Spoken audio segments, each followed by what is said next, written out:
এক সফরে গিয়েছিলেন। সফরে যাওয়ার পরে রাত্রি হইছে, মরুভূমির কিনারার এক এলাকার পাশে। তো সাহাবায়ে কেরামদের জামাত ওই এলাকাতে গিয়া এক বাড়িতে আবেদন করছেন, আমরা মহানবী হযরত মুহাম্মদুর রাসূলুল্লাহ সাল্লাল্লাহু আলাইহি ওয়াসাল্লামের কয়েকজন সাহাবী আমরা এই মাঠ পাড়ি দিয়ে যাব, রাত্রি হয়ে গেছে, আপনারা আমাদের একটু মেহমান হিসাবে আজকে গ্রহণ করবেননি। মেহমানের বড় দাম, মেহমানের কদর করা। হাদিস শরীফে আছে, কালা সাইয়্যিদুনা রাসূলুল্লাহ সাল্লাল্লাহু আলাইহি ওয়াসাল্লাম, মান কানা ইউমিনু বিল্লাহি ওয়াল ইয়াউমিল আখির ফালইউকরিম যায়ফাহু। أو كما قال سيدنا رسول الله صلى الله عليه وسلم, নবী করিম সাল্লাল্লাহু আলাইহি ওয়াসাল্লাম ইরশাদ করেন যে আল্লাহ তাআলার উপরে বিশ্বাস করে, আল্লাহর উপরে যে ঈমানদার, আখিরাত বিশ্বাসকারী, সে যেন তার মেহমানকে সম্মান করে। মেহমানকে সম্মান করা ঈমানের অংশ, মেহমানকে সম্মান করা ইসলামী তালিম, মেহমানের কদর করা। আল্লাহর নবী সাল্লাল্লাহু আলাইহি ওয়াসাল্লাম মেহমানকে খুব কদর করতেন। এজন্য আমরাও মেহমানকে খুব কদর করব। মেহমানকে আল্লাহর রাস্তায়, আল্লাহকে খুশি করার জন্য কদর করব। যে কোনো মেহমান আসলে তাকে ইজ্জত দেব, যে মেহমান আসলে তারে কিছু খাওয়াইব, কিছু না হইলে একটা পানি নাইলে খাওয়াইব। মেহমান ঠিক আছে না? সাহাবায়ে কেরামগণ গেছেন, তো বাড়িওয়ালাদের বলেন, আমরা আল্লাহর নবীর সাহাবারা, রাত্রি হইয়া গেছে, আপনাদের বাড়িতে একটু মেহমান হিসেবে আমাদের গ্রহণ করবেন নি? বাড়িওয়ালা বলে, না না, আমরা মেহমান হিসেবে গ্রহণ করতে পারবো না। আল্লাহর বিধান মেহমানকে সম্মান করা, বাড়িওয়ালা মেহমানকে সম্মান করে নাই। তো সাহাবায়ে কেরামগণ বের হয়ে গেছেন, ময়দানের মধ্যে তাঁবুটা নাইয়া সাহাবায়ে কেরামগণ রাত্রি যাপন করছেন। সাহাবায়ে কেরামদের আমল ছিল দিনের বেলায় যোদ্ধা, রাত্রি বেলায় সন্ন্যাসী। দিনের বেলায় যুদ্ধ করতেন আর রাত্রি বেলায় জাগনা থেকে নামাজ পড়ে মহান আল্লাহ তাআলার দরবারে কান্নাকাটি করতেন। হুম ফুরসানুন ফিল নাগারি ওয়া রুকবানুন ফিল লাইল। দিনের বেলায় অশ্বারোহী, ঘুড়সওয়ার, যোদ্ধা, রাত্রি বেলায় দুনিয়া জাগি আল্লাহর দরবারে কান্নেওয়ালা। ইয়া আল্লাহ, আমাদের আপনার দরবারে রাত্রি বেলায় কান্নেওয়ালাদের অন্তর্ভুক্ত করে দাও। আমাদের বেশি বেশি শেষ রাত্রিতে কান্নাকাটির তৌফিক দান করো। সাহাবা রাদিয়াল্লাহু আনহুম আজমাইন তাঁবুটা নাইয়া রাত্রি যাপন করলেন। ফজরের নামাজ পড়লেন। ফজরের নামাজের পরে নজর করিয়া দেখেন ওই মহল্লা থেকে একজন মানুষ পাগলের মতো দৌড়াইয়া তাঁবুর দিকে আসতেছে। দৌড়াইয়া দৌড়াইয়া দৌড়াইয়া তাঁবুর সামনে এসে হাঁপাইয়া হাঁপাইয়া কথা বলে। হাঁপাইয়া হাঁপাইয়া কথা বললে তো পুরা কথা বলা যায় না, তো বলে, ইন্না সাইয়্যিদাল কওমি লাদীগুন হাল ফীকুম মিন রাক। আমাদের এলাকার মুরব্বীকে, নেতাকে, আমাদের কওমের লিডারকে গত রাত্রে বিষাক্ত একটা সাপে কামড় দিয়েছে। আপনাদের মধ্যে কেউ উজা আসেননি, জানতে পারেননি? এখন বিপদে পড়ছে। কি পড়ছে? এখন বিপদে পড়ছে। আমাদের নেতারে রাত্রে সাপে কামড় দিয়েছে, আপনাদের মধ্যে কোনো উজা আসেনি, উজা জানতে পারেনি? হযরত আবু সাঈদ খুদরী রাদিয়াল্লাহু আনহু বলেন, হ্যাঁ আমি আছি, আমি জানতে পারি। অন্যরা তো অবাক হয়ে গেছে, কি বলে, কোনোদিন আবু সাঈদকে ঝাড়তে দেখি নাই তো। আবু সাঈদ বলে, হ্যাঁ আমি জানতে পারি, তবে কথা আছে। কি কথা? রাত্রে তোমাদের এলাকাতে গিয়েছিলাম, মেহমান হিসাবে আমাদের এই জায়গা দাও নাই, মেহমান হিসাবে কবুল করো নাই। যখন সাপে কামড় দিচ্ছে, উজা হইয়া জানতে যাইমু, জানার পরে নেতা সুস্থ হইয়া যাওয়ার পরে 30টা ছাগল দেওয়া লাগবো। সুবহানাল্লাহ। জানার পরে যখন সুস্থ হবে 30টা ছাগল দিতে হবে। ঠিক আছে, আমাদের নেতার দিবার মতো তৌফিক আছে, অসুবিধা নেই, যা আসে। আরো কয়েকজন গেছেন সাথে, এখন তো কদর বাড়ছে, বুঝাইছে যে ডাক্তার সাহেব আইছে। হযরত আবু সাঈদ খুদরী রাদিয়াল্লাহু তাআলা গিয়া দেখেন নেতা তো মাঠের মধ্যে পড়া, খালি শ্বাস আসলে আর যায়, হুশ নাই সাপের বিষে। সূরা ফাতিহা পড়ে একটা ফু দিছেন, সূরা ফাতিহা পড়ছেন, সূরা ফাতিহা পড়ে ফু দিছেন, সাথে সাথে লোকটার বিষ পানি হইয়া সুজা বসে গেছে। এই সূরা ফাতিহা এখনো আছে না নাই? আছে, কিন্তু এই মুখ নাই। মুখ থাকলে এখনো কাম হবে, মুখ থাকলে এখনো কি হবে? ক্যান্সারের মধ্যে বেমার কমে যাবে। সূরা ফাতিহা পড়ে ফু দিলে একদিন থাকতে আমরা করবার আগে কই ওষুধ চালাইতে এখন বলি ফরিয়া দিয়া খাইবার আগে কই ওষুধ ছাড়াও না। যেমন একদিন, যেমন বিশ্বাস, আল্লাহ তাআলার পক্ষ থেকে এমন ফয়সালা। কি বলে কথা কই না? আমলে ফায়দা উঠলে, যে কোনো আমলে ফায়দা উঠলে বুজুর্গানে দিন বললেন 3 শর্ত। যে কোনো আমলে ফায়দা দিতে হলে শর্ত হলো 3টা। 1 নম্বর, পড়ার আগে ইয়াকিন বিশ্বাস থাকতে হবে। ইয়াকিন বিশাল বড় ব্যাপার সেবা। ইয়াকিন থাকতে হবে যে আমার এই আমলে অবশ্যই ফায়দা হবে। 2 নম্বর, এটার উপরে সব সময় আমল থাকতে হবে। একদিন করলাম একদিন না, একদিন করলাম একদিন না, মানে সিফাত করলে আমল করলাম, সিফাত থেকে ছুটে গেলে আর খবর নাই। আমাদের আঞ্চলিক ভাষাতে ফাটা ভাষার সিফাত করলে আল্লাহ আল্লাহ ডাকে। কথা কই না? ফাটা ভাষার সিফাত করলে কিতা ডাকে? আল্লাহ আল্লাহ ডাকে। জি, বিপদে বললে ইন্না লিল্লাহি লা হাওলা ওয়ালা কুওয়াতা ইল্লা বিল্লাহ লা ইলাহা ইল্লা আনতা সুবহানাকা ইন্নী কুনতু মিনাজ জালিমিন। আর সুখ বললেই ভাই আর আল্লাহ আল্লাহ নাই, খালি শোনা বন্ধুর গান। এইলা আমাদের অবস্থা। কি যুবক, ঠিক কইলাম না বেঠিক কইলাম? এটা আমাদের বদভ্যাস। ইয়াকিন থাকতেই হইব, সব সময় করতেই হইব, সহি শুদ্ধভাবে করতে হবে। আবু সাইদ খুদরি রাদিয়াল্লাহু তাআলা আনহু সূরা ফাতিহা পড়িয়া ফুদিছেন, আর তো নেতা সুস্থ হয়ে গেছে। আর নেতা সুস্থ হয়ে যাওয়ার পরে হযরত আবু সাইদ খুদরি রাদিয়াল্লাহু আনহু বলছেন 30টা ছাগল দিলাও। এরা ছাগলের পাল থেকে বাঁচিয়ে 30টা ছাগল একটার গলার সাথে আরেকটা বাঁধিয়ে দিছে। এগুলার ছাগলের পাল দেখাইয়া লইয়েছেন তাবুতে। এখন সাহাবায়ে কেরাম বলেন, আপনি কোরআন পড়িয়া ফু দিলেন, কোরআনে কারীম পড়িয়া ফু দিলেন, সূরা ফাতিহা পড়িয়া, এটা কোরআন শরীফের বিনিময় হইয়া যায়, কোরআন বিক্রি হইয়া যায়। আমরা তো এই মাসআলা জানি না।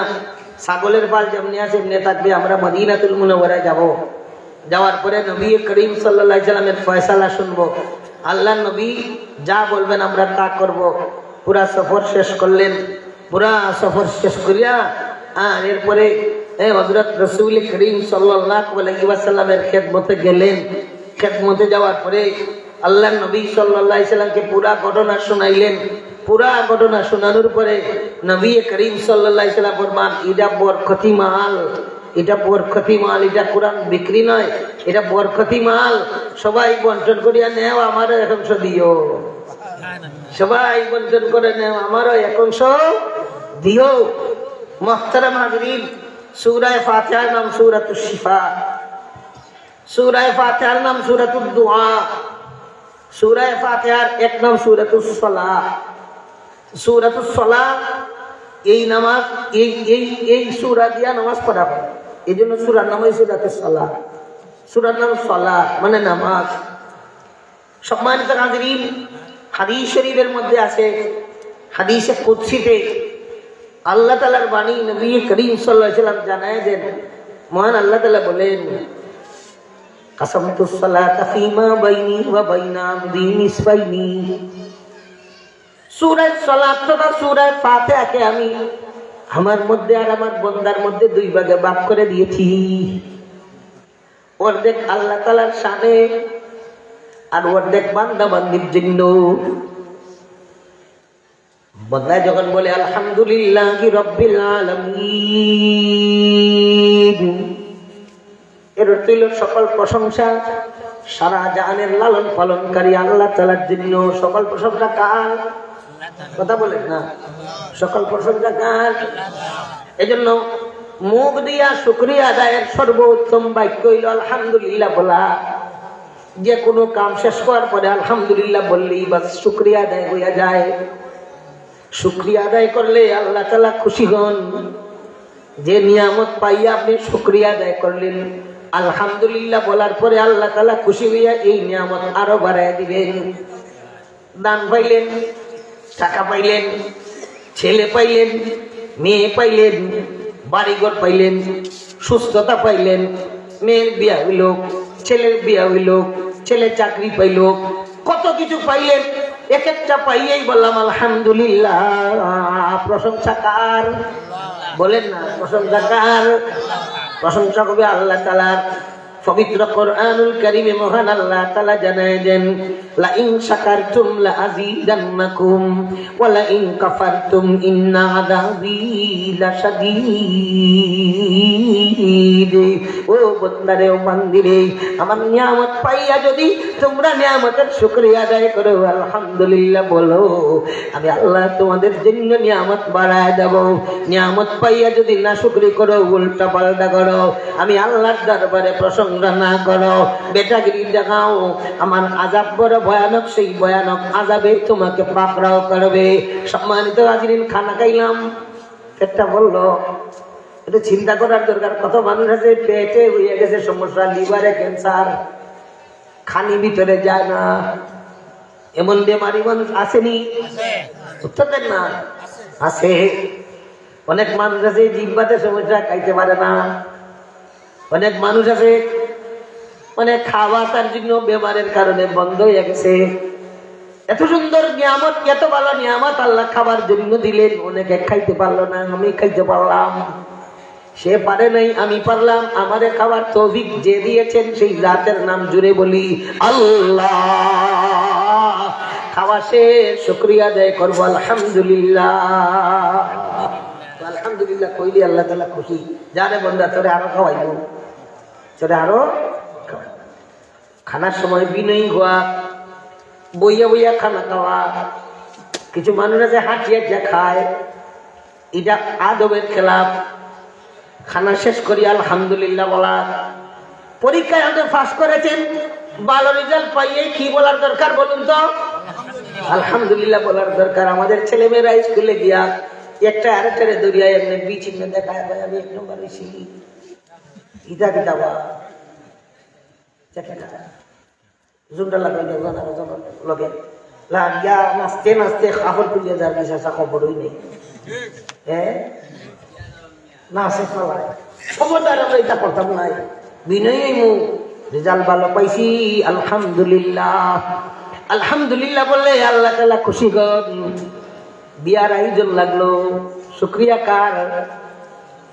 আলহামদুলিল্লাহ। গান গাইয়া যে সর্বনাশ, শুকরিয়া হইল না তো। আল্লাহ তাআলা নিয়ামত দিলেন আলহামদুলিল্লাহ, আমরা গান গাইয়া সব বিনাশ করিয়া পালাই। আল্লাহকে বাঁচতে বিয়া শাদীর আয়োজনে গান, নাচ, বাজনা এগুলা বন্ধ করার দরকার। মেয়েরা, যুবতী মেয়েরা, তোমরা যে গান গাইবার লাগে দেওয়া নইলাই বলি, তোমরার মধুর কণ্ঠ তো পর্দা, গান গাওয়ার তো নিষেধ। জি গুন্ডা গুন্ডা ফুরিলে একদিন গীত গাবা, তোমরা নাচো গো দামালি অপূর্ব সূত্র কিতা কিতা মাথা না ঠিক করলাম না? এই গোর সারাই গালাই দেন, বাড়ি সারাই গালাই দেন, আরে আরে দাম খালি দাম আলি আর দাম আলি, গুণ হয় না? কথা বলেন, গুণ হয় না? আলহামদুলিল্লাহি রাব্বিল আলামিন। সকল প্রশংসা সারা জাহানের লালন পালনকারী আল্লাহ তাআলার জন্য। বন্দায় যে সময় বলে আলহামদুলিল্লাহি রাব্বিল আলামিন, আল্লাহ তাআলা বলেন হামিদানি আবদি, আমার বন্দায় আমার প্রশংসা করে। আল্লাহ বলেন। এরপরে যে সময় বলে আর রহমানির রহিম, যে রব্বুল আলামিন বড় দয়াবান, বড় মেহেরবান। শুনেন, আল্লাহ তাআলা যে খাবান, এটা আমরা আল্লাহর দয়ায় খাই। কার দয়ায়? আল্লাহ নাফরমানি করি, এরপর আল্লাহ খাবান। আল্লাহ তাআলা রিজিক দেন। কোন বান্দার, কোন বান্দির আল্লাহ তাআলার কাছে কোনো পাওনা নাই, আল্লাহ তাআলার দয়ায় হয়। আর রহমানির রহিম, একটা কথা শুনেন, আর রহমান আর রহিম। আর রহমান অর্থ হইল দয়াবান, আর রহিম অর্থ দয়াবান। আল্লাহ পরবর্তীকারে আলম দুনিয়াতে যে দয়া করেন, এই দয়া মুসলমানেও পায়, ও মুসলমানেও পায়। যে আল্লাহর জিকির করে সেও পায়, যে আল্লাহরে গালি দেয় সেও পায়। কথা বল না? আল্লাহর জমিনে থাকে, আল্লাহর দেওয়া নিয়ামত ভোগ করে, এরপরে আল্লাহ ছাড়া অন্যরে সেজদা দেয়। এত নাফরমানি করার পরে আল্লাহ তাআলা তারে খাওয়ান। আল্লাহ দয়াবান, কিন্তু কিয়ামতের ময়দানে আল্লাহ রাহিম। কিয়ামতের ময়দানের দয়া একমাত্র ঈমানদারদের প্রতি হবে, একমাত্র ঈমানদারেরা দয়া পাবে। বেঈমান কাফির কুফারেরা কিয়ামতের ময়দানে কোনো দয়া পাবে না। সেই কিয়ামতের ময়দানের এক কাতরা পানির দাম আছে। কিয়ামতের ময়দানে যখন আমরা কবর থেকে উঠব, পানির পিপাসায় ধরবে। সেই পিপাসা দূর করার জন্য হাউজে কাউসারের শরবত আল্লাহ তাআলা রেখেছেন। হাউজে কাউসারের শরবতের ব্যাপারে নবী করিম সাল্লাল্লাহু আলাইহি ওয়াসাল্লাম ইরশাদ করেন, আশাদ্দু বায়াদাম মিনাল লাবানি ওয়া আহলা মিনাল আসালি মান শারিবা মিনহা লাম ইয়াজমা আবাদা আও কামা ক্বালা সাইয়্যিদুনা রাসূলুল্লাহ সাল্লাল্লাহু আলাইহি ওয়াসাল্লাম। কিয়ামতের ময়দানে হাউজে কাউসারের শরবত দুধের চেয়েও বেশি সাদা হবে, মধুর চেয়েও বেশি মিঠা হবে। যে এক গ্লাস শরবত পান করবে, জিন্দেগিতেও তাকে আর পিপাসায় ধরবে না। সেই হাউজে কাউসারের শরবত ঈমানদারদের নসিব হবে, কোন বেঈমানদের নসিব হবে না। বান্দা যে সময় বলে মালিক ইয়াউমিদ্দিন, আল্লাহ দয়াবান, আল্লাহ মেহেরবান, তিনি কিয়ামতের দিনের মালিক। কিয়ামতের দিনের মালিককে দুনিয়াতে আল্লাহ তাআলা অনেক রাজা বাদশা বনবার ব্যবস্থা দিয়েছেন। কিয়ামতের ময়দানে কোনো রাজত্ব কায়েম করার নেতাগিরি দেখাইবার কোনো চান্স নাই। সেই কিয়ামতের ময়দানের নেতৃত্ব মালিকানা একমাত্র আল্লাহ তাআলা। বান্দায় যে সময় পরে মালিক ইয়াউমিদ্দিন, আল্লাহ তাআলা উত্তরে বলেন মাজ্জাদানি আবদি, আমার বান্দা আমার বরত্ব প্রকাশ করে। এলো তিন আয়াত। আমাদের কষ্ট হইতেছে না, কয় আয়াত হইল? তিন আয়াত। এই তিন আয়াতে যা শুনলাম সব আল্লাহ তাআলার প্রশংসা। মনোযোগে শুনেন, এই তিন আয়াতে যা শুনলাম আল্লাহ তাআলার প্রশংসা। ৪ নম্বর আয়াত শুনেন, ইয়াকা না'বুদু ওয়া ইয়াকা নাস্তাঈন। অর্থ হইল, আয় আল্লাহ তাআলা, আমরা একমাত্র আপনারই ইবাদত করি। প্রথম অংশের অর্থ, ইবাদত কার? আল্লাহ। এই অংশটা আল্লাহর জন্য। এরপরের অংশ হইল ওয়া ইয়াকা নাস্তাঈন, ও আল্লাহ, একমাত্র আপনার কাছেই সাহায্য চাই। সাহায্য তো আমাদের জন্য, ইবাদত আল্লাহর জন্য, সাহায্য আমাদের জন্য। এই আয়াত আল্লাহ তাআলা অর্ধেক আল্লাহর জন্য, অর্ধেক বান্দার জন্য। বান্দায় যখন পড়ে ইয়াকা না'বুদু ওয়া ইয়াকা নাস্তাঈন, আল্লাহ তাআলা বলেন হাযা বাইনি ওয়া বাইনা আবদি। এই আয়াত আমি আর আমার বান্দার মাঝখানে। ওয়ালি আবদি মা সাআল, আমার বান্দায় যা চাইছে আমি তারে তা দিলাম। ও বান্দারে তুই সাহায্য চাস, আমি তোরে সাহায্য করলাম। মহান রব্বুল আলামিন পবিত্র কোরআনুল কারীমে, পবিত্র কোরআনুল কারীমের সূরাতুল বাকারার এক আয়াতে বলেন, ইয়া আইয়ুহাল্লাযীনা আমানুসতাঈনু বিস-সাবরি ওয়াস-সালাহ। হে ঈমানদারেরা, তোমরা ধৈর্যের সাথে নামাজের মাধ্যমে আমার কাছে সাহায্য চাও। যে কোনো সমস্যা আছে, তাড়াহুড়া, চিল্লা পাল্লা, পেরেশানি না করে ধৈর্য ধারণ করব। এরপরে নামাজে দাঁড়াইয়া 2 রাকাত নামাজ পড়ব, আল্লাহ তাআলার দরবারে দোয়া করব, আয় আল্লাহ আমার পেরেশানি আপনি দূর করে দিন। আল্লাহ তাআলার দরবারে সবর করিয়া নামাজ পড়িয়া দোয়া করলে অবশ্যই আল্লাহ তাআলা সাহায্য করবেন। এইরকম আলোচনার অভাব নাই। একটা ঘটনা আপনাদের শোনাই। মুহতারাম হাজিরিন, এক কথায় যার যেমন বিশ্বাস করবে তার সাহায্যটা তেমন আসবে। সাহাবা রাদিয়াল্লাহু আনহুম আজমাইনের এক জামাত আলা ইবনে গাজরামি রাদিয়াল্লাহু তাআলা আনহুর নেতৃত্বে বাহরাইনের বিজয়ের উদ্দেশ্যে রওনা দিয়েছেন। মদিনাতুল মুনাওয়ারা থেকে বের হয়ে ওই বাহরাইনের সাগরের পাড়ে গিয়ে দাঁড়াইছেন। সামনে সাগর, পানি আর পানি, সাগর, নদী নয়। সাগরের তো কুল কিনারা মিলে না। কিতাবের মধ্যে লেখেন সাগরের পানির এরিয়া 36 থেকে 38 মাইল। সুবহানাল্লাহ, সুবহানাল্লাহ। পানির এরিয়া 36-38 মাইল। এত লম্বা পানির এলাকা কেমনে পাড়ি দিবেন? সেনাপতি হযরত আলা ইবনে হাজরামি রাদিয়াল্লাহু আনহু বলেন, টেনশনের কোনো কারণ নাই, এই যে সামনে এখন পানি কেমনে পার হইব এটা পেরেশানি আইছে। বলেন টেনশনের কোনো কারণ নাই, সবাই নামাজ পড়ো। সবাই নামাজে দাঁড়াইছেন। নামাজে দাঁড়াই আল্লাহ তাআলার দরবারে সাহায্য চাইছেন, আল্লাহ আপনি সাহায্য করুন। নামাজ শেষ। এইবার সেনাপতি হযরত আলা ইবনে হাজরামি রাদিয়াল্লাহু তাআলা আনহু বলেন, আমার ভাইয়েরা, আমরা আল্লাহ তাআলার দরবারে সাহায্য চাইছি, আল্লাহ তাআলা আমাদের সাহায্য করবেন। এখন আমাদের কাম হইল নদীর পানিতে ঝাঁপ দেওয়া। ৩৬ মাইল এরিয়া কেমনে পাড়ি দিব এটা আমাদের কাম না, এটা আল্লাহ তাআলার কাম। আপনার কাম হইল পানিতে ঝাঁপ দেওয়া। সবাই যার যারা যার সামানা নিজের কাছে নাও, সামানা নিজ দায়িত্বে নিয়ে গোড়ার পেটে চড়ো, বিসমিল্লাহ বলিয়া পানিতে ঝাঁপ দাও। সাহাবা রাদিয়াল্লাহু আনহুম আজমাইনের এই জামাত যার যার সামানা নিয়ে গোড়ার পেটে চড়ে পানিতে ঝাঁপ দিয়েছেন। আল্লাহ তাআলার সাহায্য কেমন এসেছে কিতাবের মধ্যে লেখেন, পুরো পানির আল্লাহ তাআলা পাথরের মতো শক্ত করে দিয়েছেন, আর গোড়ার পাও ডুবে না। পানির উপর দিয়া কটকট কটকট হয়ে যাইতেছে। চিন্তা করছেন কি?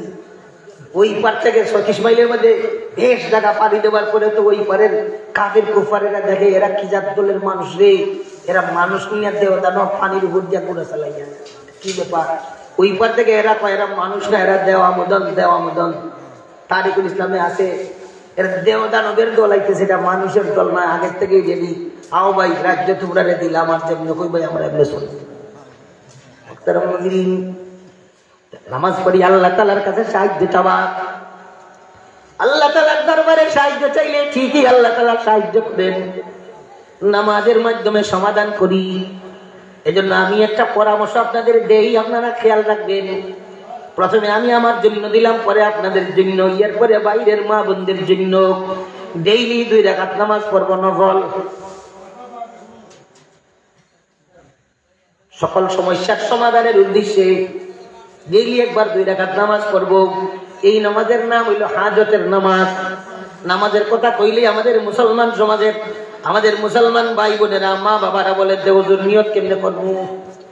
নিয়তের অর্থ হইল দিলে দিলে ইচ্ছা করা। এটা কথা শুনুন, আপনার সামনে চা আইছে, পানি আইছে, দুধ আইছে, 1 কাপ পানি, 1 কাপ দুধ, 1 কাপ চা আইছে, 3টা দেব হইছে। যেটা খাইবার ইচ্ছা করবেন ওটাই তো নিয়ত হইল। কথা কর না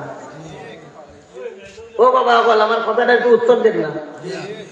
আপনার কাছে 1 গ্লাস পানি, 1 গ্লাস দুধ, 1 গ্লাস চা আইছে, যেটা ইচ্ছা এটাই আপনি গ্রহণ করতে পারেন। যেটা আপনি মনে মনে ইচ্ছা করবেন, ও মনে মনে ইচ্ছা করার নাম হইল নিয়ত। নিয়ত শব্দের হইল মনে মনে ইচ্ছা করা, কোনো কাম করার ইচ্ছা করার নাম নিয়ত। আমি কে জানে বুঝাইতাম পারছি না। ও দিল আইসে দুধ খাই, ওইটা কি তুই গেছে? নিয়ত হয়ে গেছে। দিল আইসে, আমি এখন চাও না, দুধও না, পানি খাই, ও কি হয়েছে? নিয়ত হয়েছে। আর আরবি নিয়ত লাগবে না, বাংলা নিয়ত লাগবে না, মনে মনে নিয়ত। যত সমস্যা আছে সব সমস্যার সমাধানের উদ্দেশ্যে দিলে দিলে আনার নাম নিয়ত। কিবলামুখী দাঁড়াইয়া আল্লাহু আকবার 2 রাকাত নামাজ পড়ব। যুবকরা বলো, বুঝছো নি আমার কথা? ও যুবক বুঝছো নি? 2 রাকাত নামাজ পড়িয়া এরপরে আল্লাহ তাআলার কাছে দোয়া করবো, যা যা যতটা লাগে সবকিছু আল্লাহর কাছে চাইবো। ডেইলি 2 রাকাত নামাজ সব সমস্যার সমাধানের জন্য, দুনিয়া আখিরাত সাজাইয়া দিবার জন্য আল্লাহ তাআলার কাছে পড়তাম 2 রাকাত নামাজ। আমি রাজি আছি, আমি রেডি আছি, আমার সাথে কে কে রেডি আছো? ডেইলি 2 রাকাত পড়বা ইনশাআল্লাহ। দেখবানে ইনশাআল্লাহ, দেখবানে। এই নামাজের নাম হইলো হাজতের নামাজ, প্রয়োজন মিটাইবার নামাজ। নামাজ পড়িয়া যখন দেখবেন আপনার সমস্যার সমাধান হয়, একই পারবো, একই ওয়াক্তের মাঝরিন। এইবার আসেন সূরা ফাতিহাতে আল্লাহ তাআলা শিখায় দেন 4 নম্বর আয়াত, ইয়্যাকা না'বুদু ওয়া ইয়্যাকা নাস্তাঈন। আয় আল্লাহ তাআলা একমাত্র আপনারই ইবাদত করি, আর একমাত্র আপনার কাছে সাহায্য চাই। মহান আল্লাহ তাআলা বলেন হাযা বাইনি ওয়া বাইনা আবদি ওয়া লি আবদি মা সাআল। এটা আমি আর আমার বান্দা বান্দির মধ্যখানে, আমার বান্দায় যা চাইলো আমি তারে দিয়ে দিলাম। 5 নম্বর আয়াতে, 6 নম্বর আয়াতে, 7 নম্বর আয়াতে শুধু বান্দার জন্য আল্লাহ তাআলা নাযিল করে দিয়েছেন ইহদিনাস সিরাতাল মুস্তাকিম। এর অর্থ হইল আল্লাহ তাআলা আপনি আমাদের এই সিরাতে মুস্তাকিম, সহজ সরল সঠিক বেহেশতের সঠিক পথ দেখাইয়া দাও। এটা কার জন্য? বান্দার জন্য। তো আল্লাহ তাআলা বলেন হাযা লিআবদি ওয়া লিআবদি মা সাআল। এটা আমার বান্দার জন্য, আমার বান্দা যা চাইলো আমি তারে তা দিয়া দিলাম। সিরাতে মুস্তাকিম কি? সিরাতাল্লাযীনা আন'আমতা আলাইহিম। আয় আল্লাহ, যেই পথের চলনেওয়ালাদের আপনি পুরস্কার দিয়েছেন, এই পথ কার পথ? এই পথ নবীদের পথ, এই পথ সিদ্দিকিনদের পথ, এই পথ শুহাদাদের পথ। সম্মানিত গাজিরিন, নবীর পথ জান্নাতের পথ, সাহাবায়ে কেরামদের পথ জান্নাতের পথ, সিদ্দিকিনদের পথ জান্নাতের পথ, শুহাদাদের পথ জান্নাতের পথ। এই পথে আমাকে চলতে হবে। গায়রিল মাগদুবি আলাইহিম ওয়ালাদ-দাল্লিন। আয় আল্লাহ তাআলা, যাদের উপরে আপনার গজব করেছে ইহুদিরা, যারা পথভ্রষ্ট হয়েছে নাসারারা, এদের পথ আমাদের আপনি দেখাইয়েন না। এইগুলো সূরা ফাতিহার 7 আয়াত বান্দায় যখন পড়ে তো আল্লাহ তাআলা বলেন হাযা লিয়াহুদি ওয়া লিআবদি মা সাআল। এটা আমার বান্দার জন্য, আমার বান্দায় যা চাইলো আমি তারে তা দিয়া দিলাম। সূরা ফাতিহার 7 আয়াতের পরে হাদিস শরীফে আছে আমিন বলা। কোথায় আছে? যেমন আপনারা সবাই বুঝেন, আমিন এটা কোরআন শরীফের আয়াত নয়। আমিন এই শব্দটা কোরআন শরীফের আয়াত নয়, এটা হাদিস শরীফ দ্বারা এসেছে। তো যখন এই সূরা ফাতিহাতে এই 7 আয়াত আমরা পড়বো, 7 আয়াত পড়ার পরে শেষের 3.5 আয়াতে তো খালি দোয়া। কি শুনলেন আপনারা? শেষের মধ্যের অর্ধেক আয়াতে ইয়াকা নাস্তাইন, আপনার কাছে সাহায্য চাই। এরপরে ইহদিনাস সিরাতাল মুস্তাকিম, সহজ সরল পথ দেখাও। সিরাতাল্লাযীনা আন'আমতা আলাইহিম, পুরস্কৃতদের পথ দেখাও। গায়রিল মাগদুবি আলাইহিম ওয়ালাদ-দাল্লিন, পথভ্রষ্ট অভিশপ্তদের পথ আমাদের দেখাইও না। এটা দোয়া। আল্লাহর নবী ফরমান, যে সময় নামাজের মধ্যে ইমাম সাহেব পড়বেন গায়রিল মাগদুবি আলাইহিম ওয়ালাদ-দাল্লিন ফাকুলু আমিন ফাইনাল মালাইকাতা তাকুলু আমিন ফামান ওয়াফাকা তামিনুহু তামিনাল মালাইকাতি গুফিরা লাহু মা তাকাদ্দামা মিন দামবিহি আও কামা কালা সাইয়্যিদুনা রাসূলুল্লাহি সাল্লাল্লাহু আলাইহি ওয়াসাল্লাম। ইমাম সাহেব যখন বলবেন গায়রিল মাগদুবি আলাইহিম ওয়ালাদ-দাল্লিন, তোমরা বলো আমিন, ফেরেশতায় বলে আমিন, ইমাম সাহেব বলেন আমিন। যার আমিন ফেরেশতাদের আমিনের সাথে মিলে যাবে, আল্লাহ তাআলা তার পিছনের সকল গুনাহ খাতা মাফ করে দিবে। আমিন আস্তে কইতা না, জুড়ে কইতা না।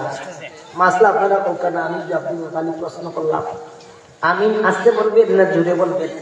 এই না না, আপনিও মাসলা দিয়েন না, মাসলা আমি বলবো।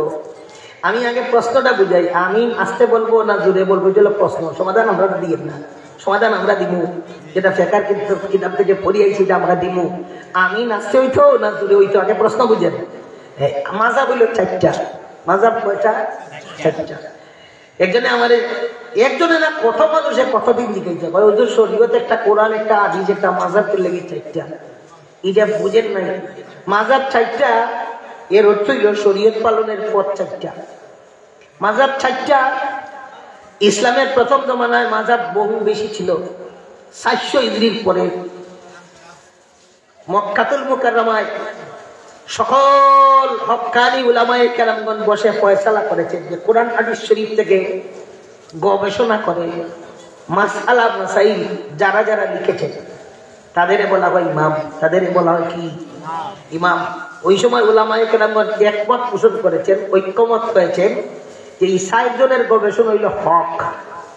ইমাম আবু হানিফা, ইমাম শাফিঈ, ইমাম মালিক, ইমাম আহমদ ইবনে হাম্বলি, 4 মাযহাব। এই 4টা মাযহাবের মধ্যে থেকে কোনো একটা মাযহাব অবশ্যই পালন করতে হবে। হইল মাযহাব কেন 4টা হইল? ইজমার মাধ্যমে হইছে 400 হিজরি সকল উলামায়ে কেরামদের ঐক্যমতে 4 মাযহাবে ফয়সালা হয়েছে। এর আগে মাযহাব 10টা 12টা ছিল, 4 মাযহাবে ইজমা হয়েছে, যে কোনো একটা মাযহাব পালন করতেই হবে। আমরা ভারত উপমহাদেশের মুসল্লিয়ানে কেরাম মুসলমানগণ হানাফি মাযহাব পালন করি। মুহতারাম হাজিরিন, শাফি মাযহাব সত্য, হাম্বলি মাযহাব সত্য, মালিকি মাযহাব সত্য, হানাফি মাযহাব সত্য। যে কোনো একটা মাযহাব পালন করতেই হবে। কেউ বলতে পারে আমি মাযহাব কেন মানবো, আমি ডাইরেক্ট কোরআন মানবো, আমি ডাইরেক্ট কোরআনুল কারীম মানবো, আমি ডাইরেক্ট হাদিস শরীফ মানবো। আচ্ছা, আমি আপনাদের জিজ্ঞাসা করি, আপনারা সবাই এখান থেকে আমারে উত্তর দিবেন। এখানে আপনারা যারা আছেন, কেউ আসেননি ডাইরেক্ট কোরআন শরীফ বুঝে আমল করার মেধা সম্পন্ন? কেউ আসেননি? আমি একজন পাঠান নাই, আমার পক্ষে সম্ভব নয়। আমি ডাইরেক্ট কোরআন শরীফ পড়িয়া কোরআন শরীফ থেকে মাসালা বুঝে আমল করা আমার মেধায় ধরবে না, আমার দ্বারা সম্ভব না। আপনারা কেউ আসেননি? বুঝবেন? হ্যাঁ, যেমনি তো বুঝনেওয়ালার লোক ধরতে হয়। আল্লাহ তাআলা বলছেন যারা বুঝে তাদের জিজ্ঞাসা করো। বুঝনেওয়ালা 4 জন। সোনালী যুগের বুঝনেওয়ালা কয়জন? 4 জন। মাযহাব না মানলে ওযুর ফরজ কয়টা, এটা মুসলমান বলা কঠিন। আমরা তো পড়ছি মক্তবে ওযুর ফরজ 4টি। আপনারা কয়টা পড়ছেন? ও বাবা, আপনার মুরব্বী বাবা, জোয়ান ভাইয়েরা বলো না, ওযুর ফরজ 4টা। ওযুর ফরজ 4টা বলিয়া কোরআন শরীফের কোথাও নাই, হাদিস শরীফেও নাই। 4টা কেমনে আইলো? উলামায়ে কেরামগণ, ইমামে আজম আবু হানিফা রাহমাতুল্লাহ আলাইহি জীবন দিয়েছেন কোরআন শরীফ বুঝা গবেষণা করিয়া বাইরেছে যে আল্লাহ তাআলার নির্দেশ যতটা এতটা ওয়াজিব হয়। এখানে 4টা নির্দেশ, এই জন্য 4টা ওয়াজিব। সুবহানাল্লাহ। নির্দেশ কয়টা? 4টা নির্দেশ আল্লাহ তাআলার নির্দেশ ফরজ হয়। এই জন্য 4 নির্দেশে ওযুর ফরজ কয়টা? 4টা। গবেষকদের গবেষণা ছাড়া আপনি ওযুর ফরজ 4টা এটা বলতে পারবেন না, তায়াম্মুমের ফরজ 3টা বলতে পারবেন না, গোসলের ফরজ 3টা এটা বলতে পারবেন না। মাযহাব মানতে হবে। একটা কথা আপনাদের বলি, এই যে মসজিদ আছে না, মসজিদ 2 তলা 3 তলা 4 তলা 5 তলা মসজিদ আছে না? 3 তলা 4 তলা 5 তলা মসজিদ আল্লাহ নবীর জমানাতে ছিল না। নবীর জমানাতে 1 তলা মসজিদ আছে। পাথর দিয়া বেড়ার উপর খেজুর গাছের ডাল দিয়া সামনে। যারা উমরাত গেছেন, হজে গেছেন, খন্দক দেখতে গেছেন, কুবা দেখতে গেছেন, ওই খন্দকের পাশে দেখছেন নানি 7টা মসজিদ আছে। মসজিদে সাবা 7 মসজিদ, ছোট ছোট ছোট ছোট ছোট ছোট পাথর দিয়া বেড়ার উপরে খেজুর গাছের সানি। এটা সাহাবায়ে কেরাম কমান্ডাররা যে যে সাইডে ছিলেন ওখানে 5 মসজিদ বানাইয়া নামাজ পড়ছেন। তো এই সময় তো 2 তলা মসজিদ ছিল না। কোরআন শরীফ নাজিলের সময় 2 তলা মসজিদ ছিল না।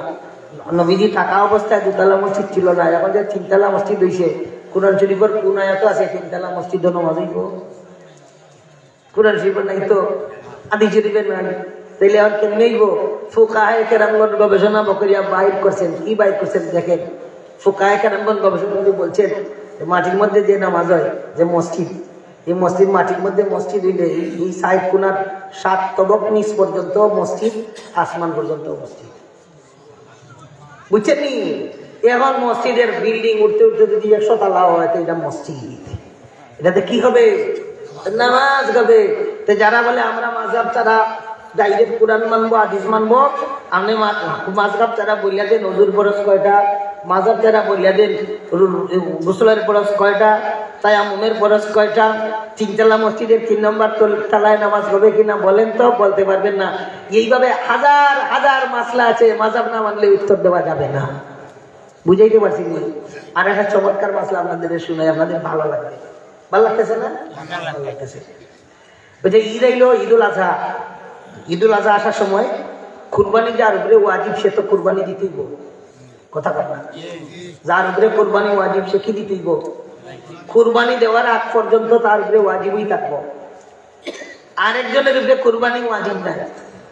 যার উপরে কুরবানি ওয়াজিব নাই সে তো কিনার দরকার নাই, কিন্তু করছে কি? যার উপরে কুরবানি ওয়াজিব উনি ঈদে কুরবানি কয়দিন দেওয়া যায় আপনারা কি জানেন? কুরবানি দেওয়া যায় 3 দিন। কথা বল না, কুরবানি দেওয়া যায় 3 দিন, 10, 11, 12 দিন করে। এখন 10 দিন হচ্ছে ডাইরেক্ট গরু ছাগলের হাটে যার উপরে কুরবানি ওয়াজিব তিনিও মনে করেন একটা ছাগল কিনছেন। এক কুরবানি ওয়াজিব হইলে একটা ছাগল, 2 জনের কুরবানি হইলে 2টা ছাগল, 7 জনের হইলে 7টা, অথবা এক গরু দিয়ে 7টা হয়। বুঝছে কি কথা? তো যার উপরে কোরবানি ওয়াজিব উনি একটা ছাগল কিনছে, ছাগল দিয়েই বিষয়টা উদাহরণ দিলে সহজ হবে, এই জন্য বলি একটা ছাগল উনি কিনছে। আর আরেকজনের উপরে কোরবানি ওয়াজিব না, কয় ঈদের দিন আল্লাহ তাআলার কাছে কোরবানি নামি ইবাদত বড় দামি, আমি ওটা কিনলেই বেচারা একটা ছাগল কিনছে। মনে রাখবেন একজনের উপরে কোরবানি ওয়াজিব আগের থেকে, আর আরেকজনের উপরে কোরবানি ওয়াজিব না, উনি কিনছে। যেমন ঈদের আগের দিন দুজনের কোরবানি হারাই গেছে। আমার সাথে আপনাদের মনোযোগ আছে? ছাগল হারাই গেছে। ছাগল হারাই গেলে এখন কি করবে? আপনারা উত্তর দিয়েন না, উত্তর আমি দিব, উত্তর আপনারা দিয়েন না। কোরবানির জন্তু আগে কিনা হয়েছে, এরপরে হারাই গেছে ঈদের আগের দিন, এখন কি করবে? উত্তর দিয়েন না, উত্তর আমি দিব। প্রশ্ন বুঝছে তো? হ্যাঁ, উত্তর হইল যার উপরে, উত্তরটা দিবার আগে বলি যারা বলেন আমরা মাযহাব মানবো না, মাযহাব কে লাগি চারটা, মাযহাব চারটা হইল ইজমার মাধ্যমে। যারা বলেন আমরা ডাইরেক্ট কোরআন মানবো, হাদিস মানবো, আমরা মাযহাব মানি না, তাদের বলি এখন যিনি কুরবানি ওয়াজিব ছিল কিনলো, যিনি কুরবানি ওয়াজিব ছিল না কিনলো, হারাই গেল, কে কি করবে? আপনি কোরআন থেকে উত্তর দেন, হাদিস শরীফ থেকে উত্তর দেন। যদি আপনি ডাইরেক্ট কোরআন শরীফ থেকে হাদিস শরীফ থেকে এই উত্তর দিতে পারেন, আমি আপনার পায়ে ধরি, আপনি যা বলবেন তাই করব। কিন্তু কিয়ামত পর্যন্ত এই প্রশ্নের উত্তর কোরআন শরীফে ডাইরেক্ট দিতে পারবে না, হাদিস শরীফ থেকে ডাইরেক্ট দিতে পারবে না। গবেষক ফুকায়ে কেরামদের ফতোয়া অবশ্যই লাগবে, মাযহাব মানতে হবে। পরিষ্কার হয়েছে? হ্যাঁ, এখন দেখেন ফুকায়ে কেরাম জীবন দিচ্ছেন কোরআন হাদিসের জন্য, যে কি বাইর করছেন দেখেন। ফুকায়ে কেরাম কোরআন হাদিস থেকে গবেষণা করিয়া বাইর করছেন যার উপরে কুরবানি ওয়াজিব সে কিনলেও ওয়াজিব, না কিনলেও ওয়াজিব। কথা কথা, যার উপরে কুরবানি ওয়াজিব সে গরু ছাগল কিনলেও ওয়াজিব, না কিনলেও। আপনারা কথাটা বললে তো এই কথাটা বুঝাইতে পারবো না। যার উপরে কুরবানি ওয়াজিব সে কুরবানির জন্তু কিনলেও কুরবানি দেওয়া ওয়াজিব, না কিনলেও। হ্যাঁ, যেহেতু তারটা হারাইয়া গেছে তার উপরে ওয়াজিব রয়েছে না, এতে সে আরেকটা কিনবে, আরেকটা কিনিয়ে সে কুরবানি দিবে। আর যার উপরে কুরবানি ওয়াজিব নাই, কিনার কারণে ওয়াজিব হয়েছে, যেটা কিনছে শুধু এটার উপরে ওয়াজিব, হারাই গেলে আর কিছু নাই। সমাধান হয়েছে? হারাই গেলে আর কিছু নাই। এখন আসে এরপরে আরেকটা বলি, ধনী তো আরেকটা কিনতেই, কথা বলেন না, উনি গেছে আরেকটা কিনছে। গরিব যিনি যার উপরে কোরবানি ওয়াজিব না, এ কয় আশা করছিলাম দিবার জন্য, হারাই গেছে তা আরেকটা কিনি, এবার নাকি আরেকটা কিনছে। ইদার দুসাল মুসল্লি আছে নাকি, আরেকটা কিনি, 10,000 টাকা ঋণ করিয়া কিনে দিছে আরেকটা কিনিয়া ঈদের দিন আইছে।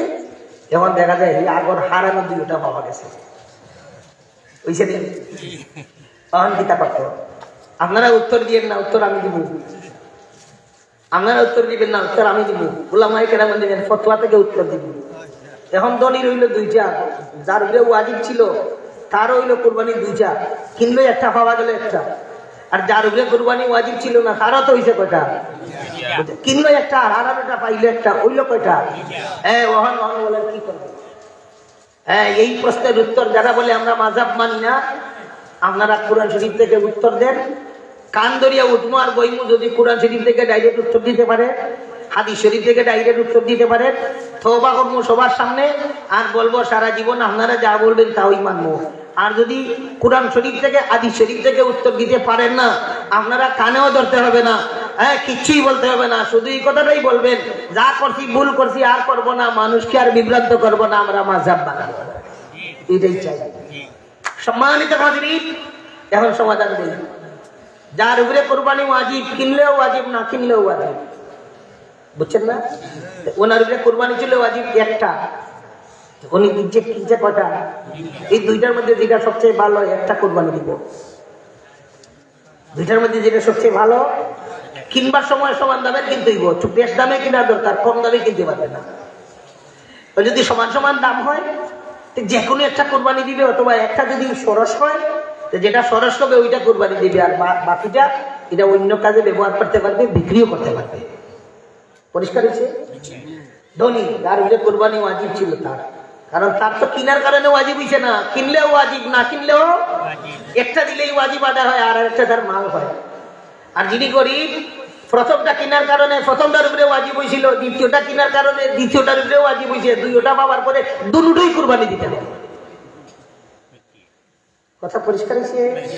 এই দেখেন, এই জন্য মাসআলা লাগে। এইভাবে যদি আমি আপনাদের খেদমতে, আল্লাহ শুকুর, আমার জেনে কমপক্ষে 50টা প্রশ্ন জমাই আছে, 2-3টা কইলাম লাগে আমার যেখানে এই মুহূর্তে ধরেন 20-22টা এই মুহূর্তে কইতে পারবো, আর বাকিগুলা কিতাব লইয়া বললে তো আস্থার আইতেই পাওয়া যাবো।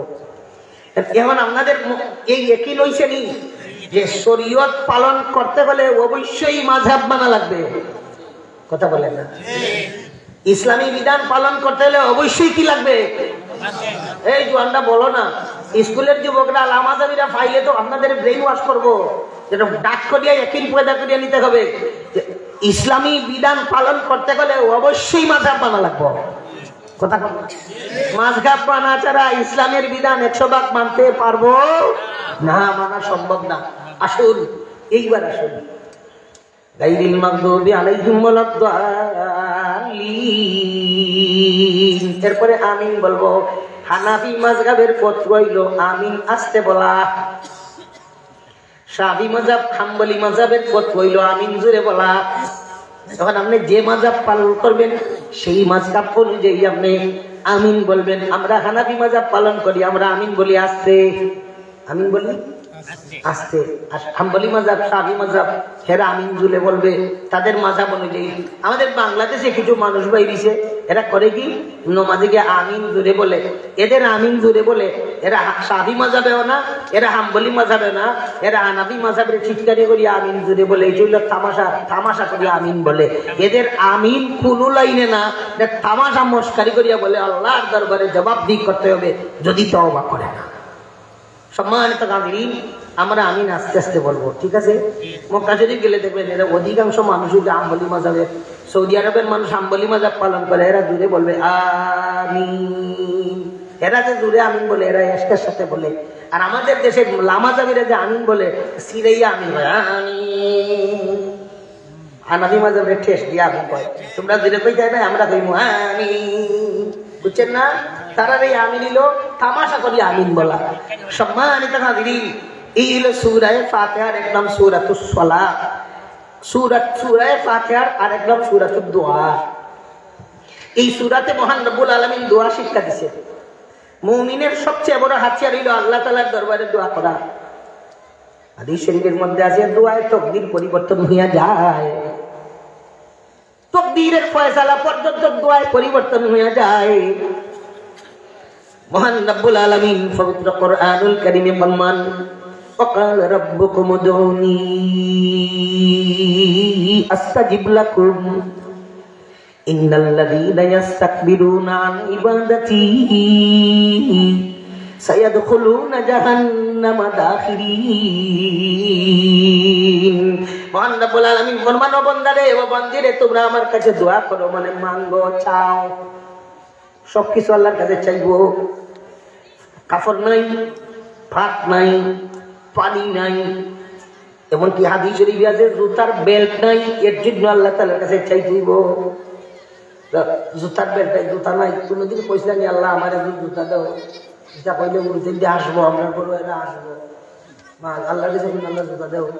এই কইতা নানি পকেট আছে, টাকা লইয়া বাইরে জুতা কিনে আনতা, রাস্তাত মারা গেলে জুতা কিনে ওই বলি কথা বলে না।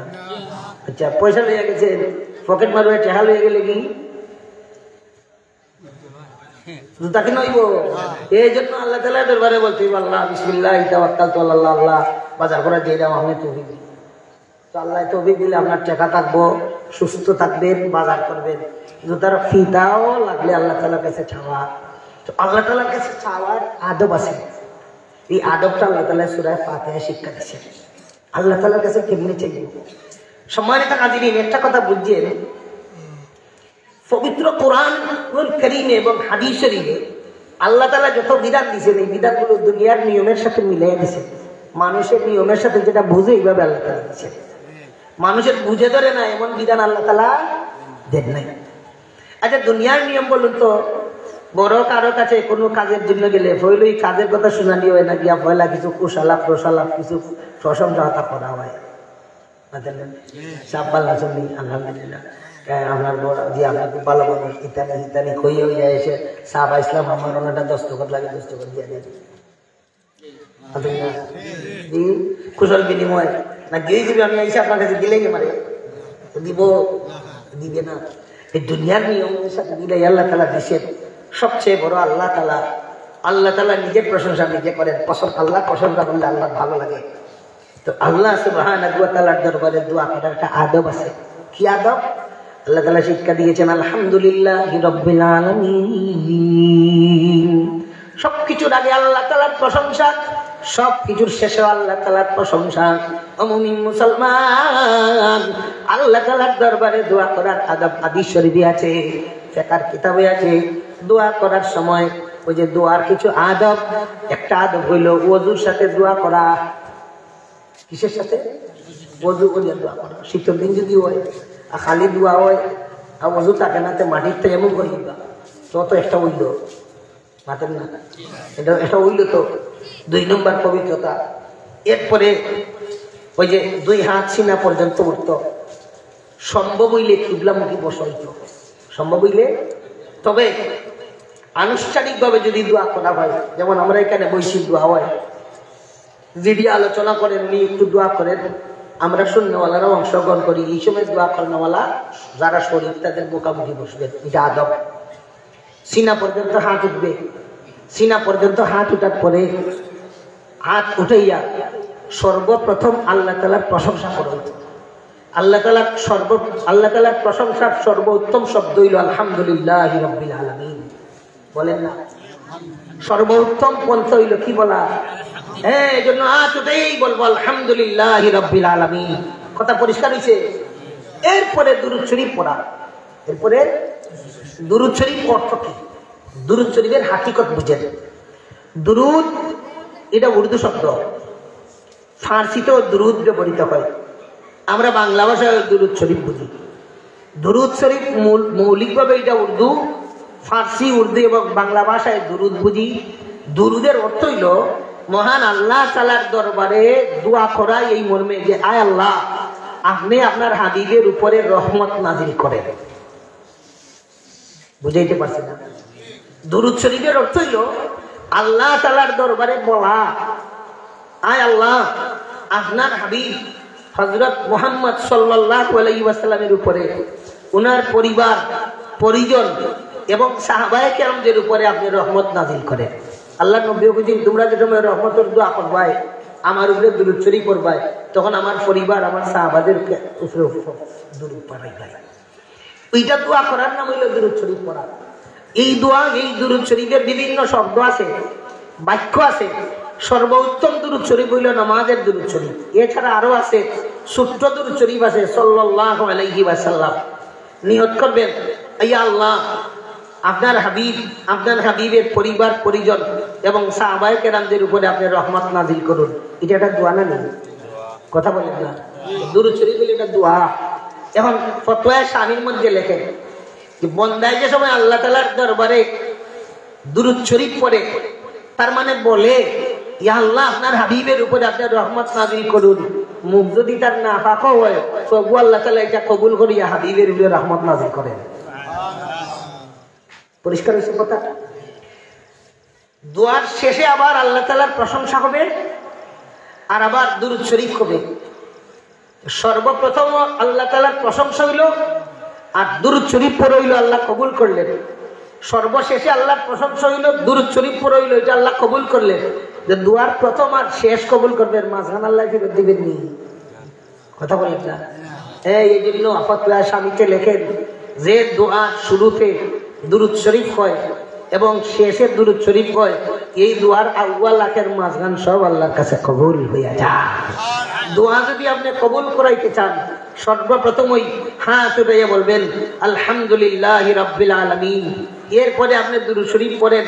আমরা তো আহলে ইলম, আমরা তো কিতাব পড়ছি, কিতাবের মধ্যে লেখা আছে এইভাবে বলা আলহামদুলিল্লাহি রাব্বিল আলামিন والصلاة والسلام على أشرف الأنبياء والمرسلين سيدنا ومولانا محمد وعلى آله وأصحابه وأهل بيته أجمعين إذا رتيل সকল প্রশংসা আল্লাহ তাআলার জন্য আল্লাহ গো আপনার হাবিবের উপরে আমাদের সরদার হযরত মুহাম্মদুর রাসূলুল্লাহ সাল্লাল্লাহু আলাইহি ওয়াসাল্লাম হযরতের পরিবার পরিজন হযরতের সাহাবায়ে কেরামদের উপরে আপনি রহমত নাযিল করেন প্রশংসা হয়ে গেল দুরূদ শরীফ হয়ে গেল এইবার আসেন এইবার আপনি কোরআন হাদিসের দোয়া আছে পারলে এগুলো শুদ্ধভাবে বলেন না পারলে বাংলা ভাষায় বলেন আমার মৌলভীবাজারের মানুষ আমরা মৌলভীবাজারের ভাষায় আমরা আল্লাহর দরবারে বলি বলার সময় যেন বিনয়ের সাথে বলি বিনয়ের সাথে বললে আল্লাহ তাআলা কবুল করেন আমার হাত আমার নাক আমার মুখ আমার চোখ আমার যত কাছে আমার আল্লাহ এর চেয়ে আরো কাছে হাদিস শরীফে আছে উদু ইলাল্লাহ তোমরা আল্লাহ তাআলার দরবারে দোয়া করো আবকু তোমরা কান্দো কান্দো চোখ দ্বারা পানি ফলাও দিনের সাথে কান্দিয়া দোয়া করো ফাইল্লাম তাবকু ফাতাবাকু যদি কানতে পারো না কান্নার বান্দরো আল্লাহ তাআলার দরবারে কান্নেওয়ালা হয়ে যাবা বিনয়ের সাথে আল্লাহ তাআলার দরবারে বলেন কান্দে কান্দে কান্দে কান্দে দোয়া যখন শেষ হবে আবার আল্লাহ তাআলার প্রশংসা করব সুবহান রাব্বিকা রাব্বিল ইজ্জাতি আম্মা ইয়াসিফুন ওয়া সালামুন আলাল মুরসালিন সকল প্রশংসা আল্লাহ তাআলার রহমত নাযিল করেন সকল নবী রাসূলের উপরে আলহামদুলিল্লাহি রাব্বিল আলামিন এরপরে বলবো আমিন এর অর্থ হলো আল্লাহ গো দোয়া খান কবুল আর মঞ্জুর করো মহান আল্লাহ তাআলা দোয়া কবুল করবেন হাদিস শরীফে আল্লাহ নবী বললেন তোমরা দোয়াতে কান্দো চোখ দ্বারা পানি আনা তো আমার সাহায্যের ভিতরে নাই এটা আল্লাহর দয়া চাইলেও তো কান্দা যায় না কথা বল না তো চাইলেও কান্দা আসে না আল্লাহ তাআলার ইচ্ছা যার চোখে দিয়ে পানি আসার তার চোখ দিয়ে আল্লাহ পানি বের করে দেন হাদিস শরীফে আল্লাহ নবী অপশন দিয়া দিলেন কানতে পারো না কান্নেওয়ালার ভান্ডার তুমি আল্লাহর দরবারে কান্নেওয়ালা হয়ে যাবা দোয়া করার পরে যখন আমরা দিলে দিলে সাক্ষী দিব এই দোয়া কবুল বুঝে দিবেন ঠিকই দোয়া কবুল সুবহানাল্লাহ দোয়া করার পরে বুঝলেন কবুল আমি নগদ কতবার দেখছি জায়গা কবুল সুবহানাল্লাহ এক বেটায় 5 তারিখ শেখ হাসিনার পতন ঘটলো নাকি মাঝে না আগের দিন আমরা আসলাম মক্কা শরীফ এক জোয়ান ছেলে খুনানো বাড়ি খুঁজে পারতাম না পরে মোবাইলে দেখছি আগের দিন আল্লাহর ঘরের দরজার মাঝে দরিয়া নাই আল্লাহ শেখ হাসিনারে আপনি ধ্বংস করো তো আল্লাহর ঘরের দরজার দরিয়া আল্লাহ হাসিনারে ধ্বংস করো ডাইরে দরজার দরিয়া আরো বাদের দিনই ধ্বংস দিয়েছে কিতাব আল্লাহর ঘরের দরজার দরিয়া আল্লাহ শেখ হাসিনারে ধ্বংস করো কাবা শরীফের দরজার দরিয়া চোখে দেখলাম আর বাদের দিন শেষ নো একদিন করি আল্লাহ তাআলার দরবারে কইলে আল্লাহ তাআলা কিতা করবে কথা বল না বেটাই তো আকর্ষে উনাইলাম আপনারা কষ্ট পাইছেন হ্যাঁ এই একদিনের সাথে আল্লাহ তাআলার দরবারে কইলে আল্লাহ তাআলা কবুল করবে আনসারী সাহেব রহমতুল্লাহ আলাইহি টাইম কই ব্রাহ্মণ বেড়ে দিয়ে বার হয়েছি গড়পুরের জলসা দিতাম টাইম কই রাস্তার মধ্যে এত কুয়াশা গাড়ি চালানো যায় না গাড়ির মাঝে বলি আল্লাহ গড়পুরি যদি আপনার অলি খাস অলি দিয়ে থাকে চামনে কুয়াশা উড়াই দিবে ওখানে কুয়ার বাজেই কুয়াশা কমেছে কুয়াশা কমেছে ভাই আল্লাহর কাছে কইলে আল্লাহ তাআলা কবুল করে আমরা সমস্যা হইল আমরা আল্লাহ তাআলার কাছে কুয়ার মতো কইতাম পারি না এটা দুঃখিত হইল সত্য কথা আপনারা বিশ্বাস হচ্ছে না আমরা আল্লাহ তাআলার কাছে বলার মতো বলতে পারি না আমরা বলার মতো আল্লাহ তাআলার দরবারে বললে আল্লাহ তাআলা আছেন না না কথা বলেন না আল্লাহ তাআলা আছেন সম্মানিত কাজরিন আমরা আল্লাহ তাআলার দরবারে এইভাবে বিনয়ের সাথে দোয়া করব ইয়াকিনের সাথে দোয়া করব ইয়াকিনের সাথে দোয়া করলে দোয়া কবুল হয় বুখারী শরীফের রিওয়ায়াতে আছে সুবহানাল্লাহ এটা 53 মিনিট বাচ্চা সূরা ফাতিহার আলোকে আমরা আজকে আলোচনা শুনলাম সূরা ফাতিহার নাম সূরা শিফা সূরা ফাতিহার নাম সূরাতুদ দোয়া দোয়া করার আদব শিখলাম এখন আমি আপনাদের কাছ থেকে অনুভূতি জানতে চাই এখন আপনি দোয়া করে আপনি চাই ফটো উঠতো। আচ্ছা কোন যে আপনারা সাক্ষী দিন, এটা দোয়ানি না ছবি? ছবি। এটা কবুল হইব? এটা কবুল। হাদিস শরীফের মধ্যে আছে অলসতার সাথে যারা দোয়া করে অন্য দোয়া করে হাত যায়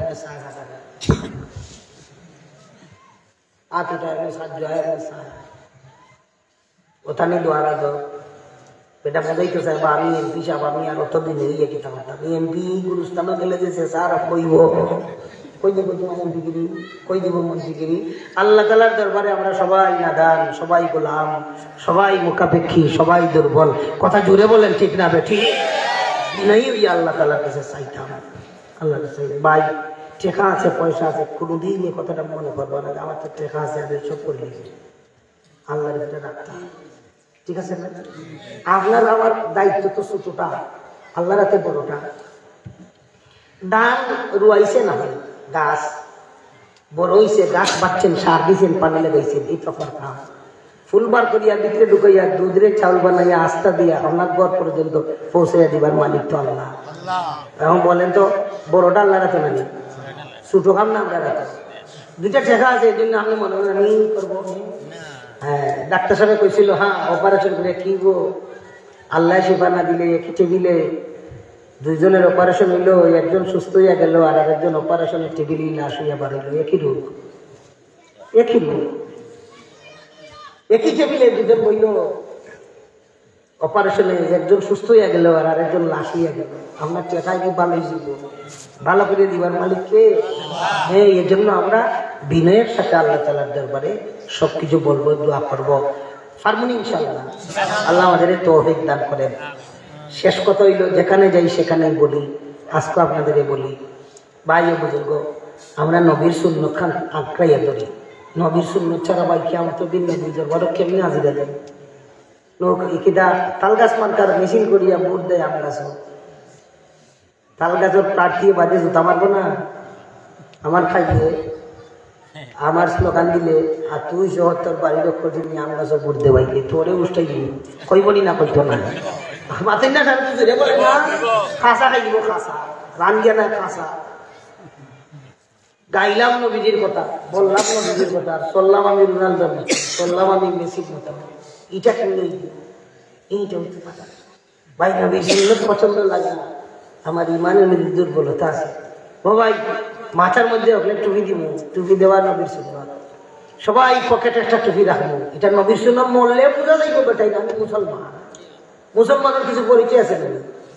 মুসলমানের পকেটে টুপি থাকবো, এটা মুসলমানের পরিচয়। মুসলমানের পকেটে তসবি থাকবো, এটা কিসের পরিচয়? মুসলমানের পরিচয়। পকেটে একটা টুপি রাখতাম, পকেট বদলিব সময় টুপিও দেখবো। পকেট বদলাও না নেই, অসারটা দিয়ে অসারটা যায় না বেটাই। মোবাইল গেলে টুপিও দেখতো, টেহা দিলে টুপিও দেখতো। পারবো ইনশাআল্লাহ। ও জোয়ানরা যুবক নাকি লইতে নেবা আরো কত বছর ওলামায়ে কেরাম আসবেন, একদিন আপনারাও মরবেন আমরাও মরবো। আরো কত বছর পরে যদি মনে করেন আমি 10 বছর বাঁচি, তো 10 বছর পাইলা এর বাদে আর পাইবাই না। মরা তো লাগবো, কথা কই না মরা লাগবো না, মরা লাগবো, কথা তো পাইতে না। তুমি মরি যাওয়ার পরে আর ওয়াজ উনাইতে চাইলো তোমার উনান দিত না, তুমি যখন কথা মানার সময় আমরা কথাগুলো মানি। শেষ একটা কথা আপনাদের খেদমতে বলি, এটা বারবার বলি, আমার খুব ভালো লাগে, আল্লাহর কথা বলি, আল্লাহ খুশি হইবা।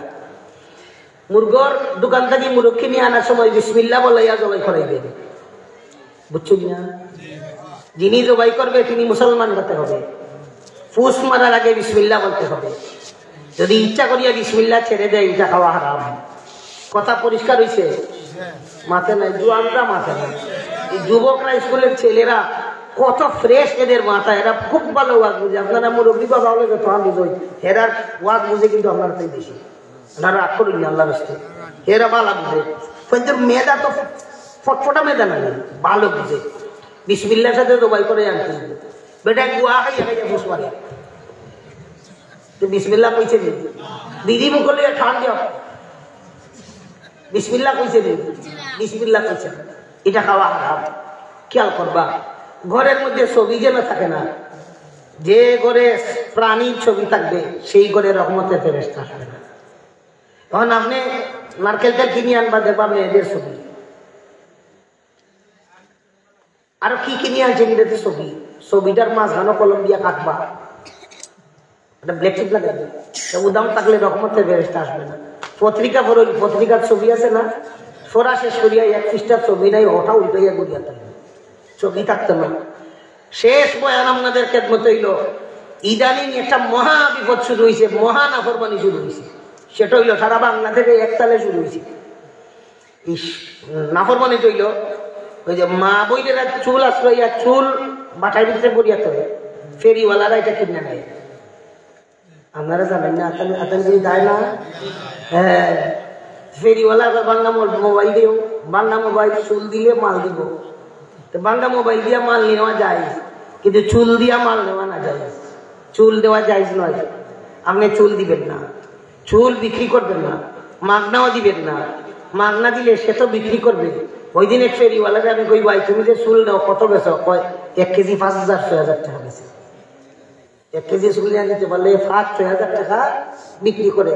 বললাম চুল বিক্রি করতে যাই না বাবা, পেটের কারণে বললাম পেট আল্লাহ দিয়েছেন, পেটার মজবুত আল্লাহ দিয়েছেন, হারামটার কাজ করবে কথা কথা হালাল বুঝি নাই। তুমি চুল কিনিয়ে নাই, বেচারা কইছে আর চুল কিনতো নাই। আপনাদের দায়িত্ব হইলো আপনারা ঘরে গিয়া বুঝাইবেন, মেয়েদের মহিলাদের বলে দিবেন। এখানে যত ছেলে আছে গিয়া মাইজিরে কইতে পারবাইনি, ওদের মাথো না রে। তো আপনারা আপনাদের আম্মারে বললে গিয়া কইবা যে চুল ফেরিওয়ালারে দেওয়া নিষিদ্ধ, গুণা হইব, গজব হইব। চুল দিয়া চিরে নেন ভাই, ও চিরে নিয়ে মাথা আসলেই ভাই চুলের গুড়ি পুকুই নইব, এরপরে চুলের গুড়ি ক্যান্সার হইব। সুজামা কথা পরিষ্কার। হালাল উপার্জন করব, হারামকে বর্জন করব। মহান রব্বুল আলামিন আমাদের এই কথাগুলো মানার তৌফিক দান করেন। সবাই বলেন আমিন। ওয়া আখিরু দাওয়ানা আনিল হামদুলিল্লাহি রাব্বিল আলামিন। সুবহানা রাব্বিকা রাব্বিল ইজ্জাতি আম্মা ইয়াসিফুন ওয়া সালামুন আলাল মুরসালিন ওয়ালহামদুলিল্লাহি রাব্বিল আলামিন। সাবগল আগামী শুক্রবার, পরশ শুক্রবার দিবাগত রাত্রে ইনশাআল্লাহ সালে বরাত হবে। আমরা দোয়া করবো, আমরা লাগিয়ে দোয়া করবো। আর ও যে শবে বরাতের রাত